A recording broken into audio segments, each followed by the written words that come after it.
Okay, now to some top stories. Want to dig a bit deeper on Altria, the tobacco giant, writing down, we mentioned, a whopping $4.5 billion pre-tax charge on its investment in e-cig maker Juul in its most recent quarter. Last year, Altria investing $12.8 billion for a 35% stake in Juul, giving the startup a $38 billion valuation. That was in December of last year, not even a year ago.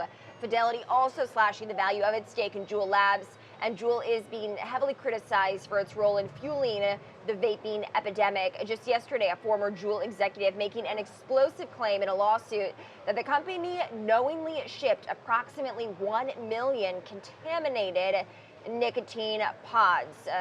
Obviously, regulators and medical personnel alike are trying to get to the bottom of these deaths that we've seen now, more than 3 dozen, or roughly 3 dozen, and the thousands of people who have fallen ill. But this was a serious concern. Obviously, the numbers are not there. The margins are not there. That's why Altria decided to do this with Juul. And it's interesting because Juul is bracing, for a potential U.S. ban on flavored e-cigs. That's actually 80% of its overall sales just in the U.S. So, I mean, the biggest market that there could be almost for that particular product. So many open questions still about Juul. It's not just what is, more research as to what is causing these illnesses and these deaths, but also what was the intent or has been the intent of Juul's marketing practices. That's a big question for the FDA and U.S. regulators is, was it intended, these products intended to be targeted towards young people, towards teens, towards preteens, or was it just the effect of having these flavored pods, an unintended effect of having these flavored pods? So